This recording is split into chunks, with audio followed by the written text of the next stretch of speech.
নমস্কার, আমি প্রিয়ম। গত 24শে অগস্ট পাস এন্টারটেনমেন্টের ইউটিউব চ্যানেলে বেলা 12টায় মুক্তি পেয়েছে ছোট গল্প গিন্নি। গল্পটি রবীন্দ্রনাথ ঠাকুরের।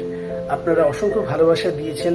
যারা এখনো শোনেননি তারা গিয়ে অবশ্যই শুনুন এবং শেয়ার করুন, কারণ এই গল্পটি অনেকগুলো জরুরি প্রশ্নকে তুলে ধরে, সমাজের অনেকগুলো ধ্যান ধারণাকে প্রশ্ন করে। যেমন নারী ও পুরুষের কোনো বিশেষ করে আলাদা ভূমিকা কি হয় পালন করার মতো, কিংবা একটি বাচ্চা ছেলে পুতুল খেললে তাকে কি মেয়েলি বলে দেগে দেওয়া যায়, এবং এই ধরনের দেগে দেওয়ার ফলে তার মনে কী বা প্রভাব পড়ে।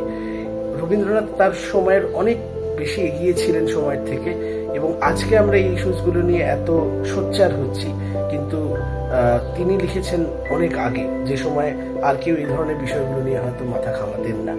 তো এই সুন্দর গল্পটি আপনারা শুনুন, একটা ভীষণ ফিল গুড গল্প, এবং আমাদের পাশে থাকুন। নমস্কার।